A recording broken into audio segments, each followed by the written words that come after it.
Welcome to Patscast, the unofficial Regina Pats podcast. I'm Matt. I'm Chris. And this is our episode for April 20th, 2022.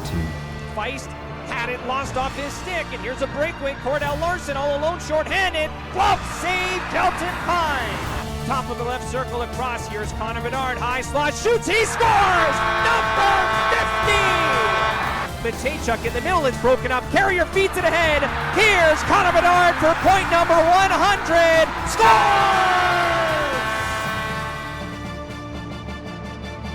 Well, the Pats have finished off this season with a record of 27 wins, 41 losses, missing the playoffs, and wrapping up this week with 3 games, 2 against Winnipeg and 1 against Moose Jaw. So just this episode, we're just going to wrap up this week. We've got a good season wrap-up episode arranged for you guys coming up. Hopefully within the next week, we'll have that out for you guys. But keep your ears open for that one. This one, we're just going to go over this week and talk about the week that was. Kind of, to be honest, Chris, coming into this week and when the window was still open for the Pats, I was kind of excited for this week, to be honest. We knew we had 2 really tough games against the country's best team, and I don't know what I was expecting from them, but hey, it was kind of nice to have maybe a little glimmer of hope and some potentially exciting finishes to the season coming up here. What was your feeling on this week? Yeah, there's maybe, a little renewed optimism there. Yeah. Just that glimmer of hope like we've been talking about for the last, 3-4 weeks. And when we started to crunch the numbers, like there were some exciting scenarios that could have played out here, right? We could have ended up with a 4-way tie for that 8th spot. I wanted to see that so bad. It would have been pretty cool. For interest's sake, what they do with that is they use... I'm not even sure, though. They get down, they use some of the tiebreaker formats to get down to the final 2 teams, and then they play in a playoff. You sure? Yeah, we looked at it with Kevin and I during that Winnipeg game on the Friday. We had a little time to maybe just browse our phones. During the game, we went through it, and they, even if it was 5-6 teams, whatever, they go through the tiebreakers and get to the 2. And then the last 2 will play a play. That's what I thought. But an extra then game. There was some doubt, and I wasn't 100% sure. So either way, I wanted to see what would happen. It would have been interesting. Unfortunately, those rascals up in PA, they really took care of their business and won the games they needed to, and kind of knocked everyone else. And it wasn't really much of an end to the season. But regardless, let's kick it off with that Friday night Winnipeg game. Guaranteed win night. What did you think of that? That was interesting. It created a lot of buzz, that's for sure, right? Yeah, I guess. I heard an interview with Brad Haroff on, I believe it was Sports Cage, and he said they embraced it. They said, the ownership, they're trying to create an atmosphere, right? Because, short notice, no, it's the long weekend. It's going to be tough to get fans in the stands. And he's like, they embraced it. They didn't, take it as like, we got to win this game, right? Yeah. It's either we win or the fans win, right? So sure.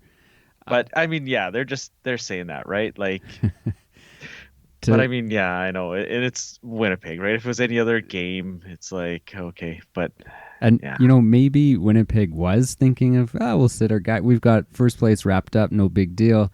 Maybe they were going to sit some guys until they saw that. They're like, not going to happen. You're not guaranteeing a win against us. Because they came out and they hung 5 in 12 minutes or something like that. And honestly, they were having their way. That game could have been 15-0 by the end, I think, if they wanted to. Like, it was a beatdown. And I don't know. I've always don't give your opponents any more bulletin board material. Matt, like, we were watching, and Winnipeg was not laying down either. They were blocking shots. It was like a 5-0 game, and their defenseman's like sprawling out to block shots. And I was like, what? And I mean, I heard that they weren't going to play any different. This is why they won. This is what they were going to do. They weren't going to. But man, I was thinking, this guy eats a puck. Like, why are you doing that in this game? 5-0 and just like laying down to block shots. But you don't. I guess a team that's successful, you can't turn it off, right? So yeah, and you don't want to turn it off, and then that can cause you to get into bad habits and stuff, right? Yeah. I mean, and you look at PA. PA's played them very well, and that's true, actually. Yeah, yeah. So it's going to be a tough first round matchup, I think. I mean, as tough as it's going to be. Like, I think they, not to get too far off tangent here, but I think that's probably the team that has the best chance of pulling an upset. I mean, it's pretty slim pickings, but you're maybe right. Yeah, they beat them. I don't know off the top of my head, but a few times, and I think in Winnipeg even they've beat them. Yeah, I don't know the numbers offhand either, but you're right. Yeah. But, look at this game. So Winnipeg, 16 shots in the first, and then you could just tell they just let the pedal off, right? Yeah, It was 3 shots in the second, 4 in the third. And, it was the best team in the country, and they looked really damn good. They just... And then I thought, going into the second game on the Saturday, well, okay, maybe now they'll sit some players. And they still didn't. But a better game from the Pats. Like, I think they knew, obviously, it was do or die this game, right? Yeah. And, a much better game, but just, again, Winnipeg was not rolling over. They had nothing to play for. One could argue, like, maybe, like you're just saying, that, I don't know, and I don't think they would think this, but maybe Regina would be a better first round matchup. The travel's easier. You haven't had really trouble with them this year. I can't see anyone ever throwing a game, but you know what I mean? Like, they were playing to win still, and they did. Yeah. It was I never even thought of that. Like, I couldn't see them do that, but it probably wouldn't have it would have been a better matchup. Yeah, for a lot of reasons. But then all those Swift Current people who were crying about Regina getting the home games would be jumping off the bridge, right? But I mean, it's their own fault. They didn't take care of business, so exactly right. Like, Swift had their chance. Swift had their chance to win, so and they didn't. And they blew it. Yeah, exactly. And I guess after that game, Prince Albert had won. So after Saturday, things were set. Cut and dry. Yeah. There wasn't really any chance for any more movement. We really needed a point out of those Winnipeg games. And actually, after Prince Albert won on Friday, we needed to win that game. Did we not against Winnipeg? Yeah, we needed 2 out of that. So once that was done, it was over. It was kind of lights out, but nonetheless, still some stuff to play for on Friday, Sunday. Connor Bedard coming in with we had 49 goals, looking for goal 50, and then 5 points off of getting 100. Wasn't really maybe on the radar to get 100, but it's not out of the question for him to get 5 points in a game, especially against Moose Jaw, a team that he's had some success against. So unfortunately, you didn't get to be there. I mean, it's the long weekend, right? It was too bad. I think a lot of people may have missed it for that reason. And but the crowd was pretty good, though. It was very good. Yeah, I think there maybe have been some walk-up tickets or sold tickets, because I think it was the last game, so maybe using up vouchers and stuff like that. It was very well attended, but and it was a lot of fun. It was fun. The energy in that building was awesome. Everyone was just waiting for that goal to finally come. And it took a while. I was getting a little not skeptical, but I was just like, ooh, is this going to happen? I was absolutely feeling that too. Just like you said it, this way this season's gone, it just feels like things just don't go our way. And it's going to finish on 49 and 97. Yeah, exactly. Like, it was until halfway through the third period, right? Mm-hmm. That he got it 13:50. Yeah, so just But it was this patented, just like re- the wrister. awesome release. Oh, Yeah, like yeah. it wasn't. He takes that pass from Evans and he turns and just releases it. Like he's got no momentum going. It just that amazing shot. Just the way he generates the power on that without doesn't appear to be a lot of effort. Obviously it is. I mean, he's putting a lot of force into it, but yeah, just a beautiful goal. Just summed it up really nicely. I don't know if you saw. I don't know who tweeted, if it was Access or who, but they did every one of his goals. It was just like in really quick succession. It was pretty cool tweet to see. And yeah, you almost need to slow that down a bit. It's almost too quick. But yeah, I know, but it was neat just watched seeing it them in a that couple rapid times. fire. Yeah, it was. But this goal just, perfect goal for 50. Yeah, on the power play. It was nice. The other thing going on that game kind of got overshadowed was Cole Dubinsky with 2. I was hoping he would get the hat trick, finish off his 19-year-old season. Would have been kind of nice to see him do that, but Connor getting then the last. I was wondering if, I don't think Dubinsky was even on the ice for that one. I was wondering if they'd put them both out when the empty net was there for them, but no, he wasn't on the ice. It was Carrier and Nyhoff. It didn't look like it. So regardless, then Bedard gets the breakaway for his 51st goal, and the place went crazy again, and it was awesome. It was nice. As sad as it was that things didn't work out this season, it was a nice game to end the season on, I thought. Yeah, beating Moose Jaw is always nice, right? Yeah, of course. That's always good. Always nice to beat them, and just to get those records and things and be in the building and be around for that was pretty special. Yeah, it's probably the best atmosphere all year, hey? You know what it was? It was interesting. Like, the team's out of it, and it's like, what is there really? But everyone was just there having a good time and enjoying the show that was, and and it was a good game, right? Like, it was back and that forth. too, It wasn't until that goal that a team had a 2-goal lead, right? Yeah, absolutely. Yeah, it was until good. the Bedard goal. So yeah, and then I was thinking, I'm like, Moose Jaw, like, why do you have to pull your goalie? Like what? If I was Moose Jaw, I would have left the goalie in and say, let's not give up a free goal. Yeah, right. Yeah, you're down 2 with absolutely nothing to play for. Why would you pull the goalie? And they just gave Bedard the 100th point. Yeah, that's a good point. But interesting. That's just my thought process. Yeah, why even do that? Yeah. What are you even trying to win for? Right? Yeah. Yeah. But hey, thanks, we'll take it.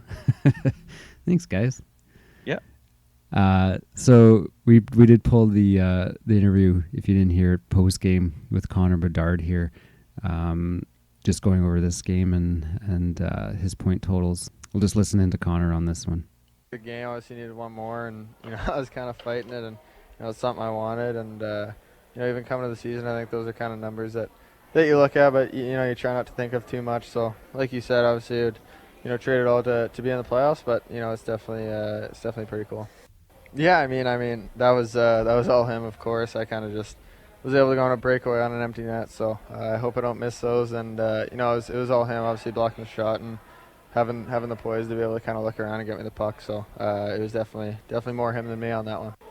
Tonight was an unreal atmosphere. I mean, the excitement in the building, even though they knew we were out, and but just that excitement, and I think everyone on this team is really looking forward for next year, and trying to compete, obviously, like you said. So just to them, we just want to thank them, of course. Best fans in the league, and we're excited to get back here. Awesome. So talking about next year, we're going to get into that in our season wrap-up episode. I think we'll talk about what that looks like, but it's just these last games are always kind of tough. The 20s get up, they do their speeches, and they have the final farewells. The 3 stars are always the 20-year-olds, and they kind of do that last lap around the ice, and it's always, I don't know, it's kind of sad watching them, but I don't know, this one, like with Logan Nyhoff leaving, some guy that was here for his whole junior career, right? It was kind of Evans for that matter too, right? Yeah, like you see these kids grow up, right? Like, Yeah.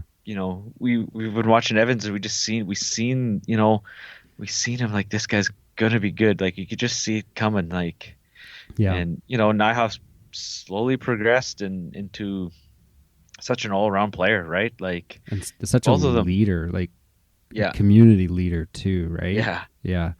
Yeah. And like both of them, like later round picks, like these guys didn't have any hype coming in, Mhm. at all.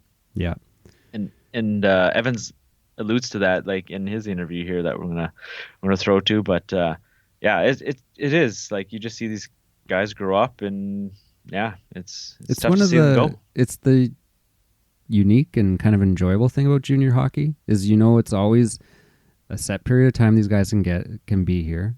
They're going to age out at some point, and that's it. And it's just junior hockey. It's the reality of it. It's the cyclical part of it. But yeah, it's kind of, it is what it is, and it's interesting to watch these guys. Like I think back to Riker when we first saw him come through. I remember that first season, and he had that injury, and yeah, it's fun to watch them grow, and you kind of, as you watch them, you pick them out. And I remember picking him out. We talked about him quite a bit. We recognized that skill that was there, and yeah, just to watch him grow over these years, and it's been fun. But yeah, let's throw it to Riker here. His post game comments after this Moose Jaw game. Yeah, coming in as an older guy, I had to realize that I was going to be the leader, and a lot of these young guys looked up to me. So just being that leader on and off the ice that those young guys could look up to, and it obviously transferred onto the ice.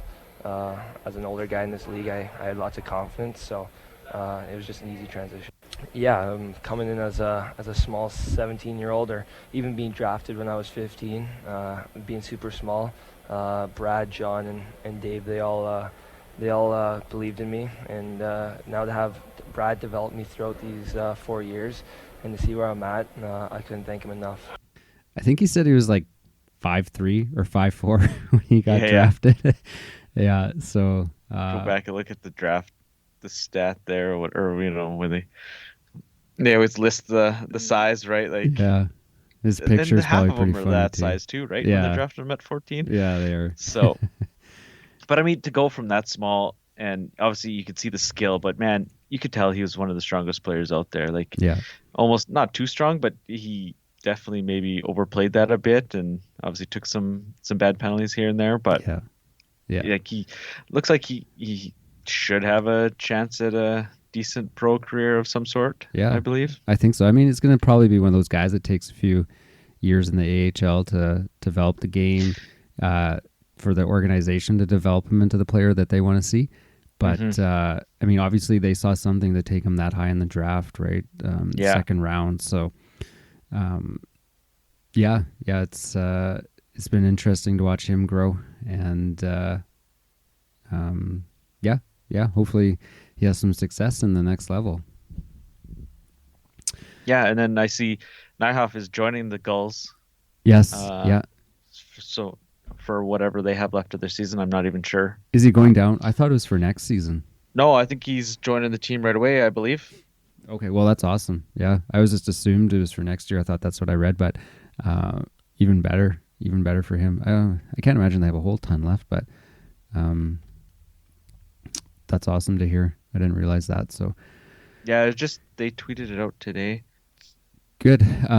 So also got some comments here from Ken Schneider. So nice to get his view, a coaching view on the end of the season, and him also being a former WHL player. He can relate to these guys and what they're going through. So we will just listen to Ken here as well. However many months we spend together, 8-9 months of the year together as a group. We're traveling on the bus. We're winning games. We're losing games. We're practicing almost every day. And it's a lot of work, but we're all passionate about it, and so you tend to bind together as a group. And I've said this before, that as a coach in particular, I've watched a lot of kids come and go over the years, and it's never easy. This time of the year is the most difficult time of the year, and it doesn't matter whether you win or lose. It's you just know that people are going to move on, and they're going to move on to bigger and better things.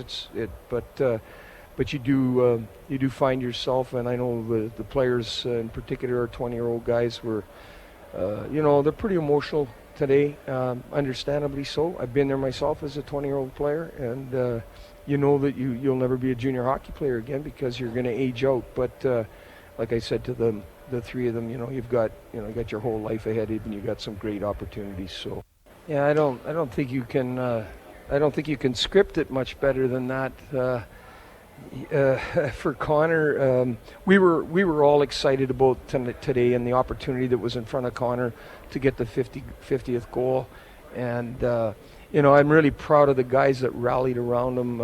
Late in the game we had those power plays, and I hadn't used Riker Evans very much because of his wrist situation, but we decided, hey, we got to get Riker out there. He's been our number one guy on the back end on our power play, and sure enough, Riker's the guy that makes it happen, and he finds Connor and makes sure that he gets open ice and gets Connor in some space where he can use that wrister of his, and it was exciting for our people, for our fans, for our Regina Pat fans. We had such a great rink, and the vibe was strong. The music was playing, and people seemed to be having fun. And it, it's a good way to end the season, even though it's a tough way to end the season. Unbelievable. Really proud of even the goal, the empty net goal. Yeah. Carrier makes a nifty little pass. He wants to get the puck to Connor, and sure shooting. Next thing you know, he's got his 100th point. It's, I don't know, it's breathtaking. Breathtaking. I like that. Anything else you want to say about this week? No, I don't think so. Yeah. It was just leaving the rink. It felt kind of disappointing. Disappointing is just how I felt leaving. It was just sad. I don't know. It was too bad. I had higher expectations for this season, and it felt a little empty, unfinished, in my opinion. But it always, the season, unless you win the championship, there's always that disappointment, right? Yeah, and we will get into that a lot more in depth coming up this weekend, but let's continue on with this. This is kind of more time-sensitive news. Is the draft lottery is actually tomorrow, so on Wednesday, April 21st will be the draft lottery. Thursday. I lost the day with the holiday. Sorry, Thursday, the 21st. I know. And the Pats are in it. We have one ball. They kind of do... I don't know if it's the same way the NHL, but they give the 6 teams 21 balls, and we ended up with one because we're the 6th team. And I think it's the last place gets 6, 5, 4, 3, 2, 1. Okay, yeah, that's it. Okay, so we ended up with one ball, but the most we can move up is 2 spots. So the highest the Pats could go is the 4th pick, but it's not really our pick, anyways, right? So Kamloops, I think, got traded too. Also with this, tomorrow they're announcing the WHL awards, so it'll be interesting to see how that plays out. I don't know, we talked about it before, is Bedard the MVP? I mean, 50 and 100, that those numbers just, like you said earlier, it's just that nice round number. And, I mean, he's 4th in the league in points as a 16-year-old. Is that MVP, though? I know. Because these other guys, you got Stankoven, Ben King, and Baines. Can you say they're not important or valuable to their team? I know. Like we said, it's such a... We'll see. It'll be interesting. I'm actually kind of interested to see how it plays out. It is. 51 goals, 1 behind King. I mean... Yeah. I know. I would be interesting. So, I mean, he's in the discussion, right? Oh, for sure. If you're talking the literal term valuable to your team, the most valuable player, by far and away, he is. If we didn't have him, it would be... It would be real bad, right? Real bad. And I mean, King, half his goals were on the power play as well. He really he fed off that. Yeah. And Baines, he's 3rd in power play assists in the league. Both those guys really off the power play. But I mean, he's got a chance. I don't think Howe has a chance at Rookie of the Year. I think that's Savoy. Yeah. Maybe Hooten out of Everett. But other than that, I don't think we'd be in discussion for any other awards.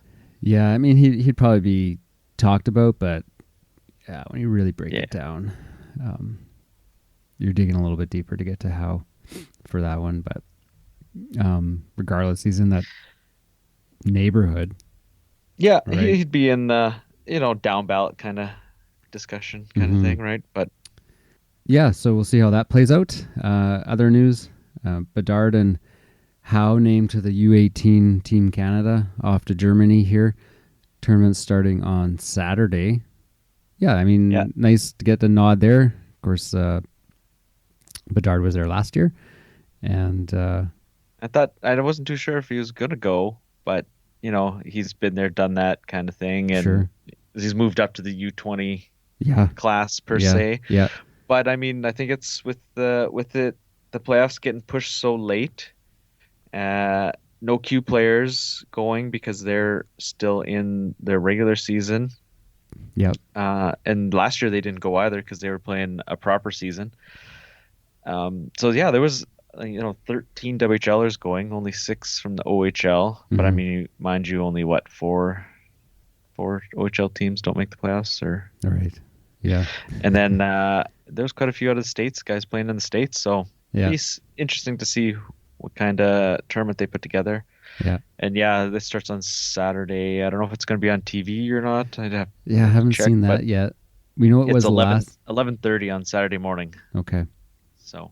Yeah, and they broadcast it last year, but with everything, who knows? It was just different last year, right? So, it'd be interesting. It'd be nice to be able to see that. Now, if you're not watching that, the WHL playoffs do start this weekend as well. And if you're interested in watching some of those, what are the juicy matchups you're looking at for WHL playoffs? I think you mentioned it before we got on here. The Moose Jaw Swift Current would be good. Saskatoon. Saskatoon. Sorry. Yeah, absolutely. I think that'll be a good one. A bit of a rivalry there, I think. Yeah, and you said that Winnipeg PA one might not be just a cakewalk. It'd be interesting to see how that one plays out. Definitely. And I think we're all thinking, if it comes down to Winnipeg Edmonton in the East final, that's going to be that'll be fun to watch. A good one. Yeah, that'll be good to watch. I'm interested in that. I don't really have much to say on the West, but all I seen was Prince George and Portland are playing in the first round. just like that's the worst that travel. Is. Oh my gosh. I wonder if Winnipeg schedule is probably released. I wonder if they're doing a 2-3-2. I was wondering if they would do that or if they're going to travel. How far is that? It's not. I would imagine Portland and PG are going to have to do that. It's usually what they end up doing with Prince George. God, they're so friggin' remote. It's 830K PA to Winnipeg. So, yeah. I mean, Regina and Calgary did it in that first round in 2017. They are doing, PA and Winnipeg are doing 2-2-1-1-1. 1-1-1. Yeah, that's what I figured. Yeah. Portland and Prince George are as well. Are they really? Holy. Friday, Saturday in Portland. Tuesday, Wednesday, PG. Saturday, Portland. Monday, PG. Wednesday, Portland. Oh, wow. And if that goes 7, the next round starts at would start on that can you imagine Friday? Those turnarounds Saturday to Monday. Okay, to backtrack here, so TSN is showing Canada the under 18s. Mm-hmm. So they're showing Canada, US. They're showing the whole group, I guess. US, Czechia, Germany, Canada, Canada, Czechia, US, Germany. Okay. That's nice. So, yeah. So, yeah, Saturday at 1:30. Oh, that's Eastern. 11:30 a.m. Sunday, 11:30 a.m. versus Germany. Yeah. And then Tuesday versus Czechia at 7:30 a.m. So an early one, but awesome. It's on TV. Good. Yeah, anything else for this week then? You're good? I think that's about it. Like I said, we're gonna have a wrap up here soon, and should be good. And yeah, just put a cap on this season. Yeah, we will. We'll get that recorded and out for you guys. And oh, it's weird. It's the end of the season. We do this every week, and then all of a sudden it's done, and it's like, oh, okay. We now what weren't do I even sure do? if we're gonna do it tonight or this week, and it's like, well, there's enough news here to talk about. There so is, yeah. Yeah, because the season The other one will wrap-up- be a little long. Yeah, and it's going to be a little more generic and kind of about the whole season and kind of looking into next year. So we will leave you guys for this week, and we'll talk to you soon though with a good one. You won't want to miss it. All right, good night. Good night, folks.